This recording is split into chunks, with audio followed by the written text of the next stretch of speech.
Welcome to 360 Tamil. இன்னைக்கு இந்த வீடியோல நம்ம எந்த படத்தோட எக்ஸ்பிளனேஷன் பத்தி பார்க்க போறோம்னா, தமிழ்ல இந்த வருஷம் வெளியான மாயக்கூத்து அப்படின்ற படத்தை பத்தி தான் பார்க்க போறோம்.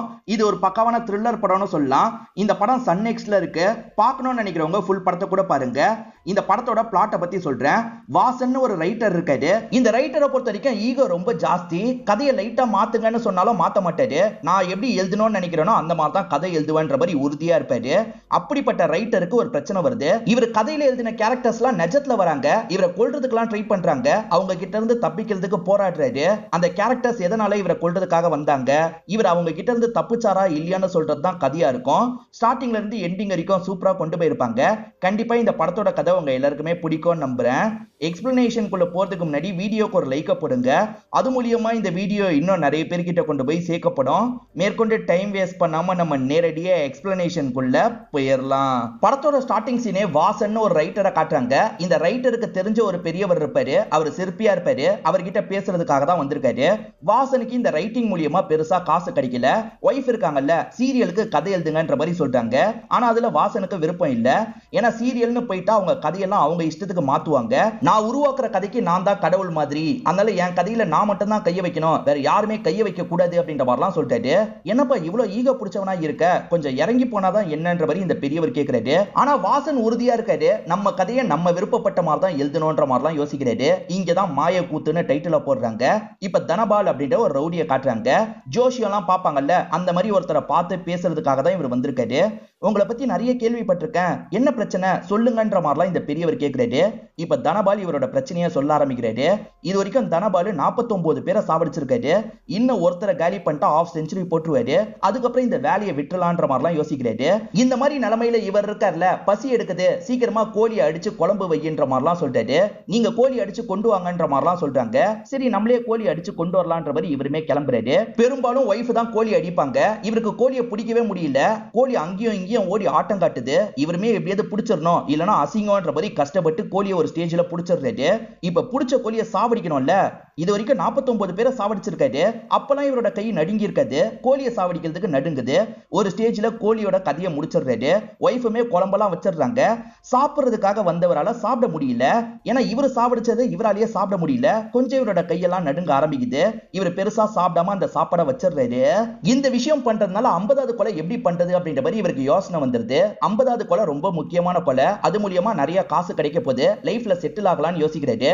நான் 50வது கொலையை நல்லபடியா பண்ணிடுவேனா, இல்ல எனக்கு ஏற்பட்ட பதட்டத்தினால இந்த 50வது கொலையில ஏதாவது சொதப்பல் பண்ணிடுவேனா தெரிஞ்சுக்கிறதுக்காக தான் வந்திருக்கேன், நீங்க சோழியை உருட்டி ஏதாவது சொல்லுங்கன்ற மாதிரி கேட்கிறாரு. இப்ப இந்த பெரியவருமே சோழியெல்லாம் உருட்டி பாக்குறாரு. அதை பார்த்து ஒரு லைட்டா ஷாக் ஆயிடுறாரு. கண்டிப்பா இதுல உங்களுக்கு பிரச்சனை வரப்போகுது. பிரச்சனை உங்க கூட இருக்கிறவங்களால வரப்போகுது. உங்க கூட இருக்கிறதுல யாரோ போலீஸோட ஆளா இருக்க வாய்ப்பு இருக்கு, அதனால நீங்க கவனமா இருந்துக்கோங்கன்ற மாதிரி சொல்லிட்டாரு. எது என் கூட இருக்கவனே என்ன காலி பண்ண வாய்ப்பு இருக்கா, என் கூட இருக்க அந்த கருப்பாடி யாருன்றதை கண்டுபிடிச்சு நான் காலி பண்ணிடுறேன், அப்படி காலி பண்ணிட்டா எல்லாம் நல்லபடியா நடக்கும்ல அப்படின்ற மாதிரி கேட்கிறாரு. அப்படி காலி பண்ணிட்டா நடக்க வாய்ப்பு இருக்குன்ற மாதிரி இவர் சொல்லிட்டாரு. அப்ப நான் பாத்துக்கிறேன்ற மாதிரி தனபால் இங்க இருந்து கிளம்புறாரு. இது எல்லாமே வாசனோட கதை போல. ஏன்னா வாசன் இதெல்லாம் யோசிச்சு பார்த்துட்டு இருக்க மாதிரி நமக்கு காட்டுறாங்க. இந்த வாசனை பொறுத்த வரைக்கும் புக்கு மாதிரிலாம் எழுத மாட்டாரு. தொடர்கதை மாதிரிலாம் மேகசின்ல எழுதுவாங்கல்ல, அந்த மாதிரி தான் இவர் எழுதிட்டு இருக்காரு. இவருக்கும் புக் எழுதணும்ன்ற மாதிரி ஆசை இருக்கு. இது சம்பந்தமா எடிட்டர் கிட்ட பேசுறாரு. ஆனா எடிட்டர் இருக்கார்ல, இப்பெல்லாம் யாரும் பெருசா புக்கை படிக்கிறது இல்ல, பெரிய ரைட்டர்ஸோட புக்கு மட்டும் தான் போகுது, அதனால என்னால வாய்ப்பு வாங்கி தர முடியாதுன்ற மாதிரி சொல்லிட்டாரு. நீ எதுக்காக சீரியல்லாம் ட்ரை பண்ணக்கூடாது அப்படின்ற மாதிரி இவரும் கேட்கிறாரு. சீரியல்னு வந்துட்டா என்னோட கதையெல்லாம் மாத்துவாங்க, அதுல எனக்கு துளி கூட விருப்பம் கிடையாது, அதனால தான் உங்ககிட்ட பேசுறதுக்காக வந்தேன், வாய்ப்பு வாங்கி தர முடியுமான்ற மாதிரி கேட்கிறாரு. இப்ப இருக்கிற நிலைமையில புக்கெல்லாம் உனக்கு எழுதுற வாய்ப்பா தர முடியாதுன்னு சொல்லிட்டாரு. சரி பரவாயில்லன்ற மாதிரி வாசன் இங்க இருந்து கிளம்புறாரு. இப்ப தனபால் அவரோட ஆளுங்க கூட வந்துட்டு இருக்காரு. இவன்ல யாரா இருப்பான் அப்படின்ற மாதிரி இவருமே யோசிச்சுட்டு இருக்காரு. அப்பதான் இவருக்கு போலீஸ் கிட்ட இருந்து போன் கால் வருது. போலீஸ்ல இவரோட ஆளும் இருப்பாங்க. அவங்க தான் கால் பண்ணிருக்காங்க. உன்னை போட்டு தள்ளுறதுக்கு ஆர்டர் வந்துருச்சு, அதாவது என்கவுண்டர் ஆர்டர் வந்துருச்சு, எப்பனாலும் உன்னை போட்டு தள்ளலாம், கவனமா இருன்ற மாதிரி சொல்றாங்க. இப்ப காருக்குள்ள இருக்கவங்க பேசிக்கிறத நமக்கு காட்டுறாங்க. அண்ணன் என்ன கொஞ்ச நாளா பதட்டமா இருக்காருன்ற மாதிரி யோசிக்கிறாங்க. 50வது கொலை மிஸ் ஆயிடும் பயப்படுறாரு போல. அண்ணனுக்கு சப்போர்ட்டிவா இருந்து இந்த விஷயத்தை நல்லபடியா நம்ம முடிக்கணும்ன்ற மாதிரி அவருக்கு சப்போர்ட்டிவா தான் பேசிட்டு இருக்காங்க. ஆனா இவர் இருக்கார்ல, நம்ம வெளியே இருக்கும்போது இவனுங்க என்ன பேசிட்டு இருக்காங்கன்ற மாதிரி யோசிக்கிறாரு. நம்மள போட்டு தள்ளுறதுக்கு எல்லாருமே சேர்ந்து பிளான போடுறாங்களா அப்படின்ற மாதிரிலாம் பயப்படுறாரு. அந்த தாட் மைண்டுக்குள்ள வந்ததுனால தான் இந்த மாதிரிலாம் இவர் பயந்துட்டு இருக்காரு. இப்ப வேற ஒரு கதையை நமக்கு காட்டுறாங்க. செல்வின்னு ஒருத்தங்க இருக்காங்கல்ல, உண்டியல்ல சேர்த்த காசெல்லாம் உடைச்சு பாக்குறாங்க. அந்த காசை வச்சு கூட பையனோட ஃபீஸை கட்ட முடியாதுன்றது உங்களுக்கு புரிய வருது. இன்னைக்கு ஒரு நாள் மட்டும் அட்ஜஸ்ட் பண்ணி ஸ்கூலுக்கு போ, அம்மா நாளைக்கு வந்து ஃபீஸை கட்டிடுறேன் அப்படின்ற மாதிரி சொல்லிட்டாங்க. ஆனா பையன் இருக்கான்ல, இல்லம்மா என்ன கேள்வி மேல கேள்வி கேட்பாங்க, நீங்க ஃபீஸை கட்டினதுக்கு அப்புறமே நான் ஸ்கூலுக்கு போறேன், இப்ப நான் விளையாடுறதுக்கு போறேன்ற மாதிரி ட்ரெஸ் எல்லாம் கழட்டிட்டு இவன் விளையாடுறதுக்காக வெளியே போயிடுறான். ஆக்சுவலா செல்வியோட ஹஸ்பண்ட் இருக்காரு பாத்தீங்களா, சின்ன சின்ன வேலை எல்லாம் பாப்பாரு. அவர் வேலையெல்லாம் முடிச்சுட்டு வீட்டுக்கு வராரு. இவருக்கு 500 ரூபாய் கிடைக்குதுன்னு வச்சுக்கோங்களேன், அதுல 200 ரூபாய்க்கு சரக்க வாங்கி குடிச்சிருவாரு. இவர் மட்டும் காசை சேர்த்து தந்திருந்தா இந்நேரத்துக்கு பையனை ஸ்கூலுக்கு அனுப்பியிருக்கலாம். அதனால இவங்களுமே ஹஸ்பண்ட் வந்தோன்னா ஹஸ்பண்ட் கிட்ட கொஞ்சம் கோவப்பட்டு இருக்காங்க. நீங்க காசு சேர்த்து வைக்காததுனால தான் பையனை அனுப்ப முடியல, பையன் இன்னைக்கும் ஸ்கூலுக்கு போல அப்படின்ற மாதிரிலாம் புலம்பிட்டு இருக்காங்க. சரி விடு, சீக்கிரமா அனுப்பி வச்சிடலான்ற மாதிரி அவர் சொல்றாரு. இந்த செல்வியை பொறுத்த வரைக்கும் 2-3 வீட்டு வேலை பாக்குறவங்களா இருப்பாங்க. இவங்க ஒரு மாமி கிட்ட வேலைக்காக போவாங்க. அந்த மாமி கிட்ட ஒரு 2000 ரூபாய் வேணும்ன்ற மாதிரி சொல்லி வச்சிருப்பாங்க. அந்த மாமி கால் பண்ணா நல்லா இருக்கும்ன்ற மாதிரி ஹஸ்பண்ட் கிட்ட இவங்க பேசிட்டு இருக்காங்க. அப்படி பேசிட்டு இருக்கும்போது கரெக்டா அந்த மாமி கிட்ட இருந்து கால் வருது. 2000 ரூபாய் கேட்டல, வந்து வாங்கிக்கோன்ற மாதிரி சொல்றாங்க. இதை கேட்கிற இவங்களுமே சந்தோஷப்படுறாங்க. ஹஸ்பண்ட் கிட்ட சொல்றாங்க. உடனே போய் வாங்கலான்ற மாதிரி ஹஸ்பண்ட் இருக்காரு பாத்தீங்களா, இவங்களை விடுறதுக்காக சைக்கிள்ல கூட்டு போறாரு. இப்ப மூணாவதா ஒரு கதையை காட்டுறாங்க. அப்பா பொண்ணு பைக்ல வந்துட்டு இருக்காங்க. பொண்ணு பேரு ராஜி அப்படின்றது 12th நல்ல மார்க் வாங்கியிருப்பாங்க. டாக்டர் படிக்கணும்னு ஆசைப்பட்டிருப்பாங்க. ஊர்ல படிச்சவர்கிட்ட பேசிட்டு தான் 2 பேருமே வந்திருக்காங்க. அவர் என்ன சொன்னாரு அப்படின்ற மாதிரி பொண்ணு கேக்குறாங்க. இல்லம்மா, இந்த மார்க்கை வச்சு கஷ்டம்னு சொல்றாரு, நிறைய செலவாகும்னு சொல்றாரு, அதை பத்தி தான் யோசிக்கிறேன்ற மாதிரி இவர் யோசிச்சுக்கிட்டே வந்துட்டு இருக்காரு. இவர் விவசாயி இல்ல, அதனால இவர் பூச்சி மருந்து வாங்கணும்ன்ற மாதிரி ஒரு கடையில நிறுத்தி பூச்சி மருந்தெல்லாம் வாங்குறாரு. இப்ப வீட்டுக்கு போலான்ற மாதிரி 2 பேருமே சேர்ந்த மாதிரி வீட்டுக்கு வந்துடுறாங்க. வீட்டுல இருக்க ராஜி அம்மா என்ன ஆச்சு அப்படின்ற மாதிரி கேக்குறாங்க. அப்பவும் நடந்த விஷயத்த சொல்றாரு. அதாவது சில எக்ஸாம்லாம் இருக்கு, அந்த எக்ஸாமுக்கு ப்ரிப்பேர் பண்றதுக்கு ரொம்ப நாள் ஆகுமா, அதே மாதிரி நிறைய காசு செலவாகுமா அப்படின்ற மாதிரிலாம் சொல்றாரு. அப்ப விட்டு தள்ளுங்க, இவ வேற ஏதாவது பண்ணிக்கிட்டோம் அப்படின்ற மாதிரி அம்மா சொல்றாங்க. ஆனா பொண்ணுக்கு டாக்டர் ஆகணும்னு ஆசை இருக்குல்ல, நான் டாக்டர் தான் ஆவேன், நான் அந்த எக்ஸாம்லாம் அட்டென்ட் பண்றேன் அப்படின்ற மாதிரி சொல்றாங்க. ஒரு வாட்டியில பாஸ் பண்ண முடியாதுன்னு சொல்றாங்கல்ல, திரும்பி திரும்பி எத்தனை வாட்டி அந்த எக்ஸாம் நீ எழுதுவ, இப்பதான் அட்டெண்டர் வேலை இருக்குல்ல, அந்த வேலையை நீ பார்த்தாலே போதும், உனக்கு அப்புறம் ஒரு தங்கச்சி இருக்கா, அதை மறந்துடாத, உனக்கு கல்யாணம் பண்ணோம், அடுத்து தங்கச்சிக்கு கல்யாணம் பண்ணோம் அப்படின்ற மாதிரி அம்மா புலம்பிட்டு இருக்காங்க. பொண்ணுமே அம்மா கிட்ட கோவப்படுறா, நான் டாக்டர் தான் ஆவன்ற மாதிரி அடம் பிடிக்கிறா. இதனால இவங்க 2 பேருக்குள்ள லைட்டா சண்டை மாதிரிலாம் ஏற்படுது. பொண்ணுகிட்ட எதுக்காக கோவமா பேசுற, அமைதியா இருன்ற மாதிரி ஹஸ்பண்ட் கண்ட்ரோல் பண்ணிட்டாரு. இப்ப பொண்ணு சோகமா உள்ள போய் உட்காந்துக்கிறாங்க. அப்படி உட்காந்தவங்க அங்க இருக்க விஷ பாட்டில பாக்குறாங்க. அதாவது அப்பா பூச்சி மருந்து வாங்கினார்ல, அந்த பாட்டில பாக்குறாங்க. இந்த செல்வி அந்த மாமி கிட்ட இருந்து 2000 ரூபாய் காசை வாங்கிடுறாங்க. ஹஸ்பண்ட் என்கிட்ட தா, நான் ஃபீஸை கட்டிடுறேன்னு சொல்லிட்டாரு. நீங்க ஃபீஸை கட்டுறேன்னு சரக்க வாங்கி குடிச்சிருவீங்க, அதனால என்கிட்டயே காசு இருக்கட்டும், அடுத்த வீட்டுல மட்டும் என்ன டிராப் பண்ணுங்கன்னு சொல்றாங்க. இப்ப அடுத்த வீட்டை நமக்கு காட்டுறாங்க. இந்த வீட்டுல இருக்க அப்பாவோட பேரு அசோக் அப்படின்றது. இப்ப பையன் கிட்ட 2000 ரூபாய் நோட்டை நீட்டுறாரு. அதே மாதிரி டைரி மில்க் சாக்லேட்டை நீட்டுறாரு. அந்த பையன் டைரி மில்க் தான் வேணும்ன்ற மாதிரி வாங்கிடுறான். இப்ப அம்மா இருக்காங்கல்ல, டே டைரி மில்க் எதுக்காகடா வாங்கின, அந்த 2000 ரூபாய் இருந்ததுன்னா இந்த மாதிரி 10 சாக்லேட்டுக்கு மேல வாங்கலான்ற மாதிரி சொல்றாங்க. அச்சச்சோ தப்பு பண்ணிட்டேனே அப்படின்ற மாதிரி அந்த சின்ன பையன் சொல்லிட்டு இருக்கான். அதே மாதிரி ஒய்ஃபான ராதிகா இருக்காங்கல்ல, எங்க அந்த காசை நீங்க வச்சுட்டு போங்க, என்னோட வேலைக்காக நான் எடுத்துக்கிறேன்ற மாதிரி சொல்லிட்டாங்க. சரி டேபிள்ல வைக்கிறேன் அப்படின்ற மாதிரி அசோக்குமே டேபிள்ல வச்சுட்டு போயிடுறாரு. இப்பதான் வீட்டு வேலை பார்க்கறதுக்காக செல்வி இந்த இடத்துக்கு வந்துடுறாங்க. இப்ப செல்வி இருக்காங்கல்ல, கிளீன் பண்ற வேலையெல்லாம் இந்த இடத்துல பார்த்துட்டு இருக்காங்க. இப்ப ஹால்ல பயங்கரமா காத்தடிக்குது. அந்த காத்துல ஹஸ்பண்ட் வச்ச காசு இருக்கு பாத்தீங்களா, பறந்து ஒரு இடத்துல போய் விழுந்துருது. இப்பதான் ராதிகா இருக்காங்க பாத்தீங்களா, ஹஸ்பண்ட் வச்ச காசை எடுக்கலாம்னு நினைக்கிறாங்க. பார்த்தா காசு அந்த இடத்துல இல்ல. காசு எங்கெங்க வச்சீங்க, இங்க இல்லன்ற மாதிரி சொல்றாங்க. நல்லா பாருன்ற மாதிரிலாம் ஹஸ்பண்ட் சொல்றாரு. நீங்களே வந்து எடுத்து தாங்கன்ற மாதிரி சொல்றாங்க. இவருமே எடுக்கிறதுக்காக வராரு. பார்த்தா அந்த இடத்துல காசு காணோம். இங்கதான் வச்சேன், எங்க போச்சு அப்படின்ற மாதிரி இவர் தேடிட்டு இருக்காரு. இப்ப ராதிகாக்கு லைட்டா இந்த வேலைக்காரி செல்வி மேல டவுட் வருது. செல்வி இங்க வச்ச காசை பாத்தியான்னு கேக்குறாங்க. இவங்களும் பாக்கலன்னு சொல்றாங்க. செல்வி பையனுக்கு ஃபீஸ் கட்டணும், 2000 ரூபாய் வேணும்னு கேட்டல, அதனால தான் உன் மேல எனக்கு டவுட்டா இருக்குன்னு சொல்லிட்டாங்க. தேவையில்லாம இந்த மாதிரி சந்தேகப்படாதன்ற மாதிரி அசோக் சொல்றாரு. இருந்தாலுமே ஒய்ஃபை சந்தேகப்படுற மாதிரி பேசிட்டு இருக்காங்க. அதுக்கு செல்வி இருக்காங்கல்ல, உண்மையிலேயே நான் காசெல்லாம் எடுக்கலாமா, கீழே எங்கேயாவது தான் விழுந்திருக்கோம், இருங்க தேடி பாக்குறேன் அப்படின்ற மாதிரி செல்வியை இந்த இடத்துல தேட ஆரம்பிக்கிறாங்க. அசோக்கும் ஒரு பக்கம் தேடிட்டு இருக்காரு. ஆனா ராதிகா தேடலாம் மாட்டாங்க, செல்வி தான் எடுத்திருப்பான்ற மாதிரி நினைக்கிறாங்க. இந்த பையன் விளையாடிட்டு இருக்க இடத்துல தான் அந்த 2000 ரூபாய் நோட் இருக்கு. 2000 ரூபாய் ரொம்ப பெரிய அமௌண்ட் பேரண்ட்ஸ் இப்பதானே சொன்னாங்க, அதை நம்ம எடுத்துக்கணும்ன்ற மாதிரி சைலண்டா இந்த பையன் எடுத்துட்டு ரூம்குள்ள போயிடுறான். இதெல்லாம் தெரியாம இவங்களுமே இந்த இடத்துல தேடிட்டு இருக்காங்க. நேரம் ஆக ஆக ராதிகாக்கு இவங்க மேலதான் கோவம் அதிகமாகுது. நீ தானே எடுத்த, எனக்கு தெரியும்ன்ற மாதிரிலாம் திட்டிட்டு இருக்காங்க. இதுவும் அந்த வாசன் எழுதிட்டு இருக்க கதை தான் அப்படின்றது நமக்கு தெரிய வருது. இப்ப வாசனுக்கு ஒரு வாசகர் கிட்ட இருந்து கால் வருது. இவர் கடைசியா எழுதின தொடர் கதையை படிச்சிருக்காரு போல, அதை பத்தி தான் பேசுறாரு. அந்த ராஜின்ற பொண்ணை சாவடிக்க தானே போறீங்க, எனக்கு புரியுது, எதுக்காக ஒரு பொண்ணுக்கு இவ்வளவு நம்பிக்கை தந்து சாவடிக்க பாக்குறீங்க, தயவு செஞ்சு அந்த பொண்ணை சாவடிச்சிடாதீங்க அப்படின்ற மாதிரிலாம் அந்த வாசகர் பேசுறாரு. என்ன பண்ணணும் நீங்க எனக்கு சொல்லாதீங்க, நான் தான் ரைட்டரு, நான் தான் என்ன நடக்கணும்ன்றத முடிவு பண்ணுவேன்ற மாதிரி சொல்லிட்டாரு. சார் அதுக்கு நீ இவ்வளவு சாடிஸ்டா இருக்க கூடாது, அந்த பொண்ணை மட்டும் சாவடிச்சீங்கன்னா நீங்களாம் மனுஷனே இல்லன்ற மாதிரி வாசகர் கொஞ்சம் கோவப்பட்டுறாரு. இதை கேட்கிற இவருக்கும் கோவம் வந்துருது. எனக்கு கருத்தெல்லாம் சொல்ற வேலை வச்சுக்காதீங்க, நான் விருப்பப்பட்டபடி தான் கதையை முடிப்பேன்ற மாதிரி இவர் காலை கட் பண்ணிடுறாரு. அந்த வாசகர் கொஞ்சம் வாசனை டென்ஷன் பண்ணிடுறாருல, ஸ்மோக் பண்ணலான்ற மாதிரி இவரும் ஸ்மோக் பண்ணிட்டு இருக்காரு. இவரோட ஒய்ஃப் ஃபங்க்ஷனுக்காக வெளியூருக்கு போயிருப்பாங்க. இப்ப காலிங் பெல் அடிக்கிற சவுண்ட் கேக்குது. ஒய்ஃப் தான் வந்துட்டா போலான்ற மாதிரி கதவை திறக்கிறாரு. திறந்தவரு ஷாக் ஆயிடுறாரு. ஏன்னா செல்வி தான் இந்த இடத்துக்கு வந்திருக்காங்க. செல்வி நிஜம் கிடையாது, இவர் எழுதின கேரக்டரா இருப்பாங்க. இவன் என்ன வீட்டுக்கு வந்திருக்கான்ற மாதிரி ஷாக்கிங்கா பார்த்துட்டு இருக்காரு. என்ன சார் அப்படி பாக்குறீங்க, நீங்க உருவாக்குன செல்வி தான் நானு, என்ன அந்த வீட்டுக்கார அம்மா கிட்ட மாட்ட வைக்கிறதுக்காக தானே இப்படி பண்ணிருக்கீங்க, அந்த அம்மா என் மேல கோவப்பட்டு இருக்காங்க, நீங்க தான் ஏதாவது பண்ணணும், இதுல இருந்து என்ன காப்பாத்தணும் அப்படின்ற மாதிரிலாம் கேட்டுட்டு இருக்காங்க. இவருமே கொஞ்சம் நார்மல் நிலைமைக்கு வந்துடுறாரு. இப்ப சாதாரணமா இவங்க கிட்ட பேச ஆரம்பிக்கிறாரு. என் கதையில நீ மாற்றமா தான் வச்சிருக்கேன், அடுத்ததா அவங்க உன்னோட பர்ஸை செக் பண்ணுவாங்க, அந்த பர்ஸ்ல 2000 ரூபாய் நோட்டை பாத்துருவாங்க, பெரிய பிரச்சனை ஆகும்ன்ற மாதிரிலாம் சொல்லிட்டாரு. ஆனா அந்த 2000 ரூபாய் மாமி தானே தந்தாங்க அப்படின்ற மாதிரி செல்வி கேக்குறாங்க. மாமி தான் தந்தாங்கன்றது படிக்கிறவங்களுக்கு தெரியும், ஆனா கதையில இருக்க அவங்களுக்கு தெரியாது, அதனால அவங்களுக்கும் உனக்கும் சண்டை ஏற்படும்ன்ற மாதிரிலாம் சொல்லிட்டாரு. சார் இப்படிலாம் ஏன் சார் கதை எழுதுறீங்க அப்படின்ற மாதிரி இந்த செல்வி கோவப்படுறாங்க. நான் அப்படிதான் எழுதுவேன்ற மாதிரி இவரும் பதிலுக்கு பேசிட்டு இருக்காரு. அப்பன்னு பத்தி யாரோ கதவை தட்டுறாங்க. அந்த ராதிகா தான் வந்திருக்க வாய்ப்பு இருக்கு, நான் ஒளிஞ்சுக்கிறேன், நான் இருக்கிறத பத்தி சொல்லாதீங்கன்ற மாதிரி செல்வி ஒரு இடத்துல போய் ஒளிஞ்சுக்கிறாங்க. இவருமே யாருன்னு பார்க்கலாம் கதவை திறக்கிறாரு. ராதிகா தான் வந்திருப்பாங்க. ராதிகா இருக்காங்கல்ல, சார் செல்வி தான் அந்த காசை எடுத்திருப்பான்னு தோணுது, நான் செல்வியை ஏதாவது பண்ணியே தீருவேன்ற மாதிரிலாம் சொல்றாங்க. என் புருஷன் அசோக்கு அந்த செல்வி மேல ஒரு சாஃப்ட் கார்னர் இருக்கு, எப்பவுமே சப்போர்ட் பண்ணிக்கிட்டே இருப்பாரு, அந்த செல்வி அவ்வளவு நல்லவெல்லாம் கிடையாது, செல்வியோட புருஷன் எப்ப பாரு குடிச்சுக்கிட்டே இருப்பான், வீட்டுக்கு ஒழுங்கா காசு தர மாட்டான், அதனால செல்வி அந்த மாதிரி வேலை பார்க்கறான்னு சிலர் சொல்லி நான் கேட்டிருக்கேன் அப்படின்ற மாதிரிலாம் அந்த ஓனர் அம்மா பேசிட்டு இருக்காங்க. இது எல்லாத்தையும் செல்வி மறைஞ்சிருந்து கேட்டுட்டு தானே இருக்காங்க. இவங்களுக்கு கோவத்தை கண்ட்ரோல் பண்ண முடியல. ஒரு ஸ்டேஜ்ல சட்டுன்னு எதிர வந்துடுறாங்க. ஓஹோ, நீங்க தான் என்ன பத்தி ஊர் முழுக்க தப்பு தப்பா சொல்லிட்டு இருக்கீங்களா, உங்ககிட்ட நான் வேலை பார்க்கறேன், அதுக்குன்னு உங்க வீட்டோட அடிமை கிடையாது, என்ன பத்தி நீங்க எப்படி அப்படிலாம் பேசுவீங்க, என் புருஷனெல்லாம் எதுக்காக இதுல கொண்டு வந்தீங்க அப்படின்ற மாதிரி பயங்கரமா திட்டிட்டு இருக்காங்க. இவங்க ரெண்டு பேர் மாத்தி மாத்தி சண்டை போடுறதை இவருமே சிரிச்சுக்கிட்டே பார்த்துட்டு இருக்காரு. இவரோட பயம்லாம் போயிருது, அதனால தான் சிரிச்சுக்கிட்டே இப்படி பார்த்துட்டு இருக்காரு. அப்பன்னு பார்த்து இவருக்கு போன் கால் வருது. ஒய்ஃபா இருக்க தான் வாய்ப்பு இருக்குன்ற மாதிரி இவரும் அட்டென்ட் பண்றாரு. ஒய்ஃப் தான் பேசுறாங்க.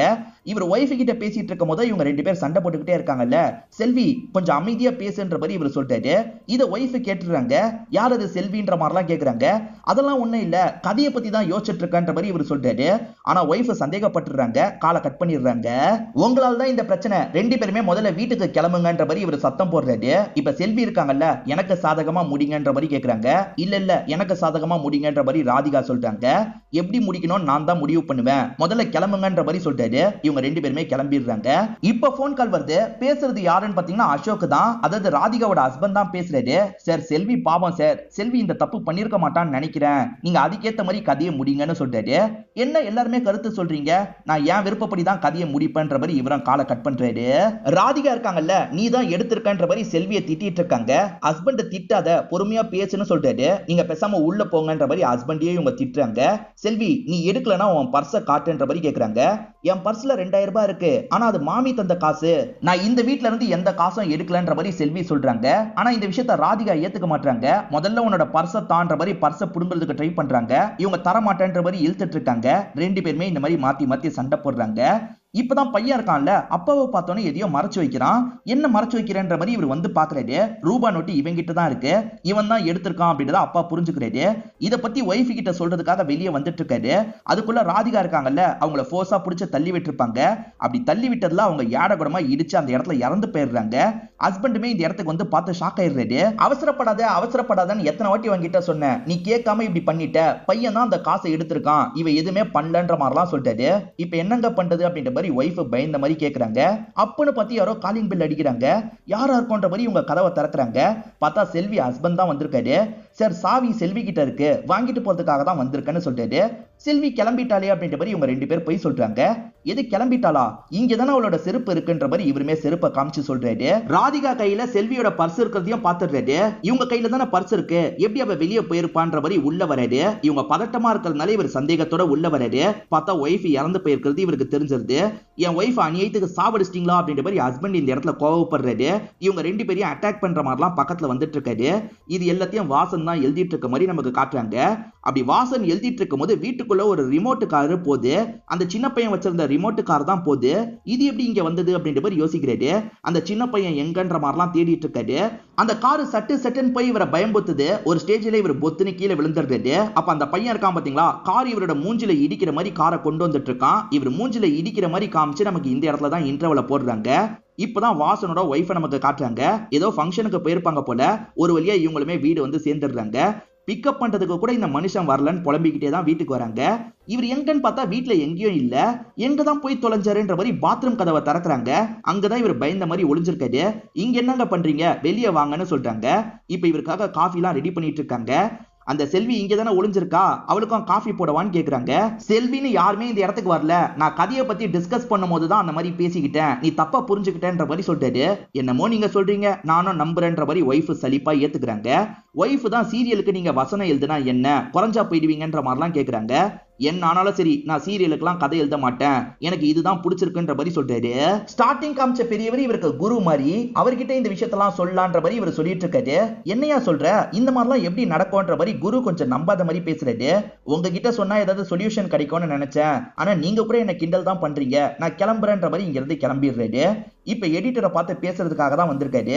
எடிட்டருமே புதுசா ஒரு கதை படிச்சேன், ரொம்ப இன்ட்ரெஸ்டிங்கா இருக்குன்ற மாதிரி அந்த கதையை பத்தி சொல்றாரு. ஒரு ரைட்டர் நிறைய கதை எழுதியிருக்காரு, அந்த கதையில இருக்க கேரக்டர்ஸ்லாம் அந்த ரைட்டரை பாக்குறதுக்காகவே வந்திருக்கு அப்படின்ற மாதிரிலாம் சொல்றாரு. என்ன நமக்கு நடக்கிற மாதிரியே இவர் சொல்றாரு அப்படின்ற மாதிரி இவரும் ஆச்சரியப்படுறாரு. யார் அந்த கதையை எழுதினது, டீடைல் கிடைக்குமான்ற மாதிரி கேட்கிறாரு. பிரம்மான்ற ஒருத்தர் தான் எழுதியிருக்காரு, உனக்கு டீடைல் தரேன்ற மாதிரி இவருமே டீடைல் எல்லாம் தந்துடுறாரு. அந்த பிரம்மாண்ட ரைட்டரை பார்த்து பேசணுன்ற மாதிரி இவருமே டாக்ஸி எல்லாம் புக் பண்ணிருப்பாரு. இவர் டாக்ஸிக்காக வெயிட் பண்ணிட்டு இருக்கும் போது இந்த இடத்துக்கு ஒரு ஆட்டோ வருது. சந்துருன்ற ஒரு ஆட்டோ டிரைவர் தான் வந்திருக்காரு. சார் நான் தான் அந்த வண்டி, வந்து ஏறுங்கன்ற மாதிரி சொல்லிட்டாரு. யோ நான் டாக்ஸி புக் பண்ணேன், நான் ஆட்டோலாம் ஏற மாட்டேன்ற மாதிரி சொல்லிட்டாரு. சார் கொஞ்சம் அட்ஜஸ்ட் பண்ணிக்கோங்கன்ற மாதிரி அந்த சந்துரு சொல்றாரு. வேற வழி இல்லாம இவருமே ஆட்டோல ஏறி டிராவல் பண்றாரு. ஆக்சுவலா ஆட்டோ ஓட்டுற டிரைவர்ஸ் மேல இவருக்கு நல்ல அபிப்பிராயம் இருக்காது. இவரோட புக்லயே அவங்களை திட்டுற மாதிரிலாம் எழுதி வச்சிருப்பாரு. ஏன்னா ஆட்டோ டிரைவர்ஸ் நிறைய அட்ராசிட்டி எல்லாம் பண்ணிருப்பாங்க. அதுக்கப்புறம் ஊபர் அப்படின்ற ஒரு ஆப் வந்து இவங்க கஷ்டப்படுறாங்கல்ல, அதை பத்திலாம் இவர் கிண்டல் பண்ணி எழுதியிருப்பாரு. நீங்க எழுதியிருக்க கதையை நானும் படிச்சிருக்கேன் சார், அப்படி என்ன சார் ஆட்டோ டிரைவர்ஸ் மேல உங்களுக்கு கோவம், ஆட்டோ டிரைவர் அந்த கதையில நீங்க ரொம்ப கெட்டவ மாதிரி காமிச்சிருப்பீங்க, ஏன் சார் அந்த மாதிரிலாம் நினைச்சிட்டு இருக்கீங்க அப்படின்ற மாதிரிலாம் இவர் கேட்கிறாரு. கதை எழுதுறதுன்றது என்னோட கிரியேஷன், நான் எப்படினாலும் எழுதுவேன், யாரும் என்ன கேள்வி கேட்க கூடாது அப்படின்ற மாதிரிலாம் வாசன் சொல்றாரு. சரி பரவாயில்ல இருக்கட்டும்ன்ற மாதிரி சந்துருவும் ஏத்துக்கிறாரு. ஆக்சுவலா வாசன் சொன்ன இடத்துக்கு போகாம இவர் வேற ஒரு ஏரியாவுக்கு கூட்டு வந்திருக்காரு. எதுக்காக சம்பந்தமே இல்லாத ஏரியாவுக்கு கூட்டு வந்திருக்கான்னு வாசன் கேட்கிறாரு. அதுக்கு சந்துரு பதிலே சொல்ல மாட்டாரு. இவரை பார்த்து தெனாவட்டா சிரிக்கிறாரு. ஆட்டோ எடுத்துட்டு இங்க இருந்து கிளம்பிடுறாரு. இந்த இடத்துல பார்த்தா செல்வியோட கண்ணீர் அஞ்சலி போஸ்டரை ஒட்டி வச்சிருக்காங்க. செல்வியோட சொந்தக்காரங்க எல்லாருமே நடந்து போயிட்டு இருக்காங்க.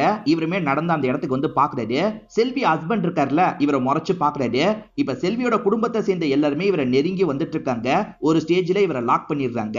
ஏற்கனவே ராதிகாவையும் அசோக்கையும் லாக் பண்ணி வச்சிருக்காங்கன்றது தெரிய வருது. இப்ப இந்த ரைட்டரையும் லாக் பண்ணி வச்சிருக்காங்க.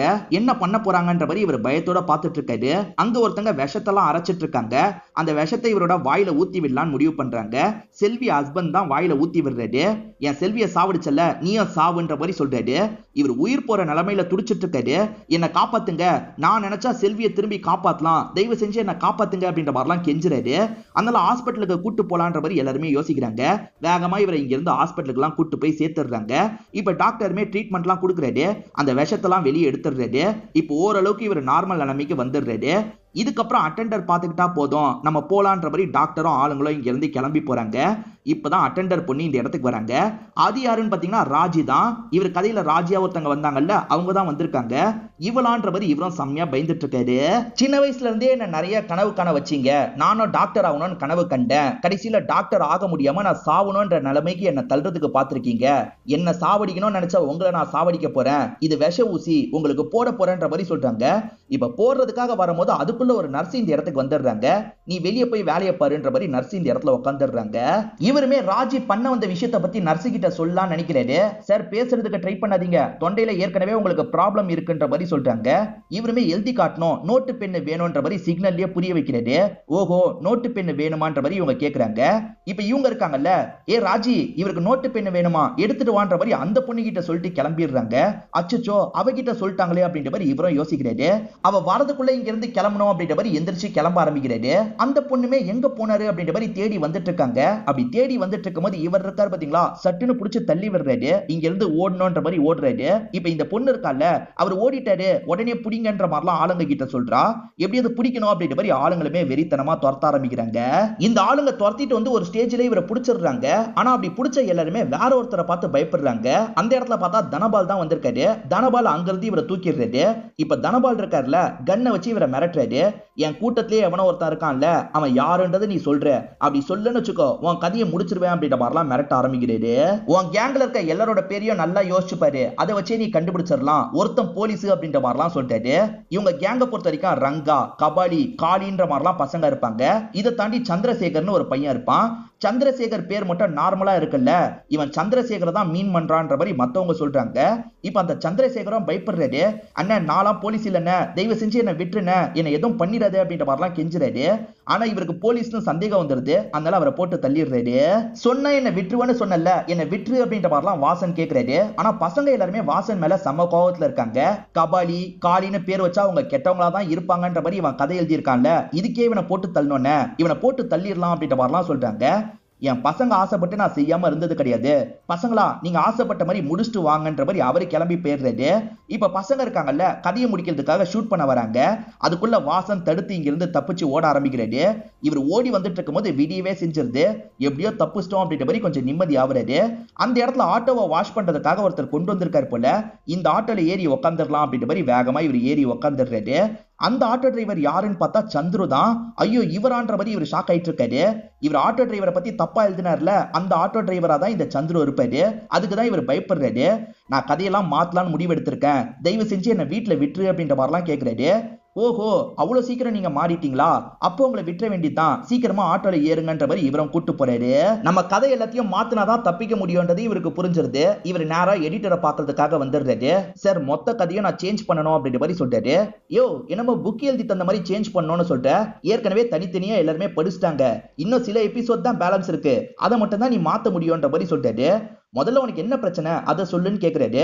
இவருக்கு கேரக்டர்ஸ்லாம் நிஜத்துல வந்து பயமுத்துறாங்கல்ல, அதை பத்திலாம் சொல்றாரு. சுத்தமா எடிட்டர் நம்ப மாட்டாரு. நீ போதை மாத்திரை ஏதாவது எடுத்துட்டு இருக்கியான்ற மாதிரி கேக்குறாரு.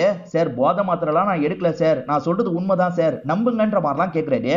நீ சொல்றது உண்மைனே வச்சுப்போம், இன்னும் 2-3 சாப்டர் பாக்கி இருக்குல்ல, அந்த சாப்டரை வேணா நீ சேஞ்ச் பண்ணிக்கோ. அப்படி சேஞ்ச் பண்ணும்போது கதையை எந்த ஒரு இடத்துலயும் நீ காம்ப்ரமைஸ் பண்ணக்கூடாது, அப்படி காம்ப்ரமைஸ் பண்ணணும்னு வச்சுக்கோயேன், அதை நான் வெளியிட மாட்டேன், எனக்கு ஏத்த மாதிரி தான் நீ கதையை ரெடி பண்ணும் அப்படின்ற மாதிரிலாம் அவர் சொல்லிடுறாரு.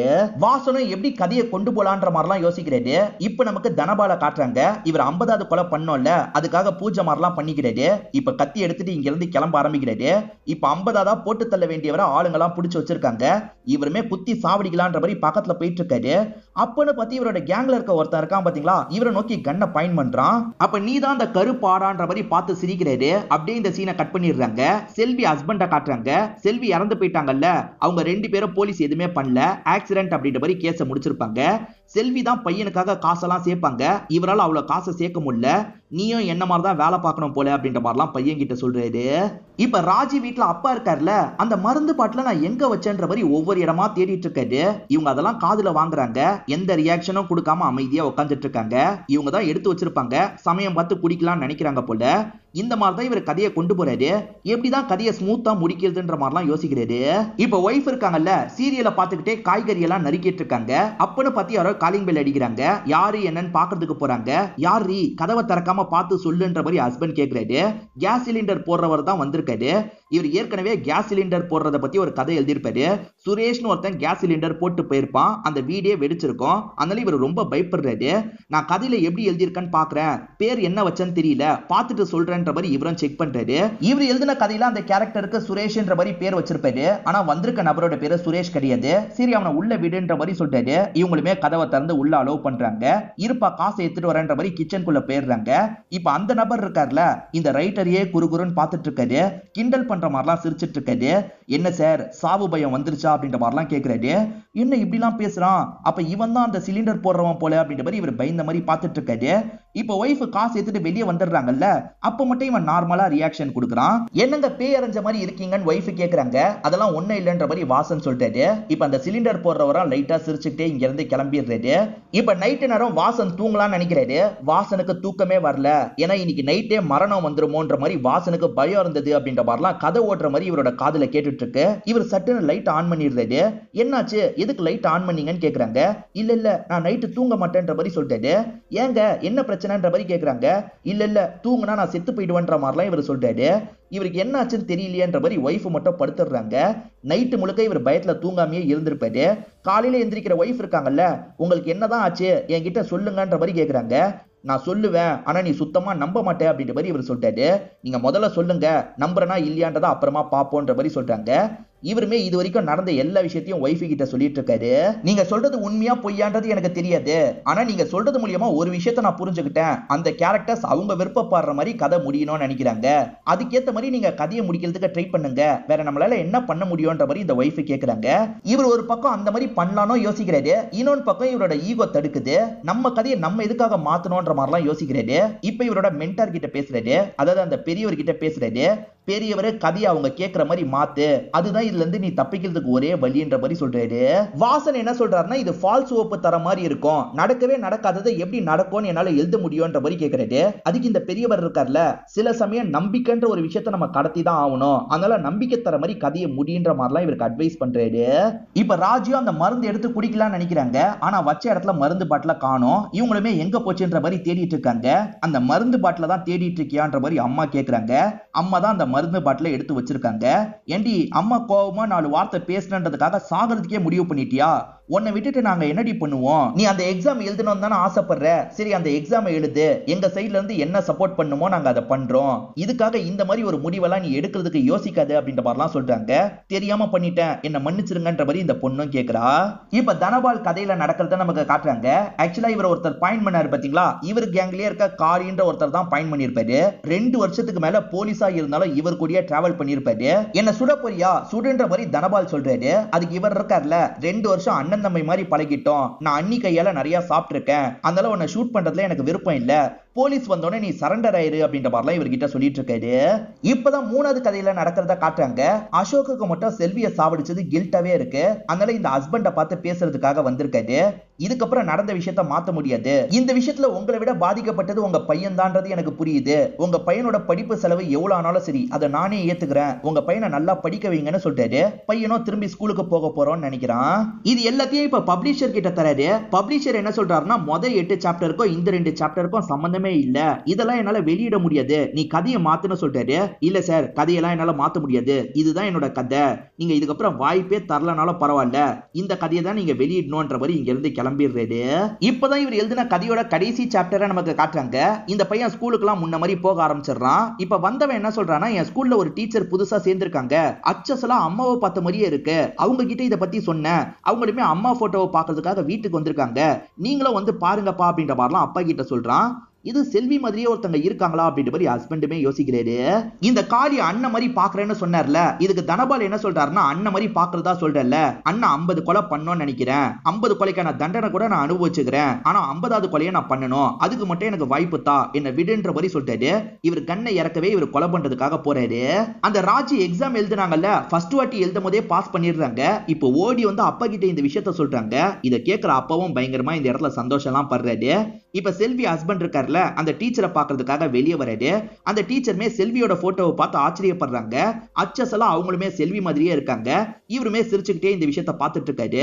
இப்ப பிரசன்ட்ல வாசன் இருக்காரு பாத்தீங்களா, டாக்ஸியை புக் பண்ணிட்டு வெயிட் பண்ணிட்டு இருக்காரு. இப்ப டாக்ஸி இந்த இடத்துக்கு வந்துருது. யாரு ஓட்டிட்டு வராங்கன்னு பாத்தீங்கன்னா சந்துரு தான் ஓட்டிட்டு வராரு. ஆட்டோ டிரைவரா ஒருத்தரை காமிச்சாங்கல்ல, அவர் தான் ஓட்டிட்டு வர மாதிரி நமக்கு காட்டுறாங்க. இவரும் ஏறி கிளம்புறாரு. இதோடயே இந்த படத்தோட கதையை நமக்கு முடிச்சிடுறாங்க. கண்டிப்பா இந்த படத்தோட கதை உங்களுக்கு பிடிச்சிருக்கும் நம்புறேன். இந்த வீடியோ உங்களுக்கு பிடிச்சிருந்ததுன்னா லைக் பண்ணுங்க, கமெண்ட் பண்ணுங்க, மறக்காம 360 தமிழ் சேனலை சப்ஸ்கிரைப் பண்ணுங்க. தொடர்ச்சியா இந்த மாதிரி வீடியோக்கள் வந்துகிட்டே தான் இருக்கும்.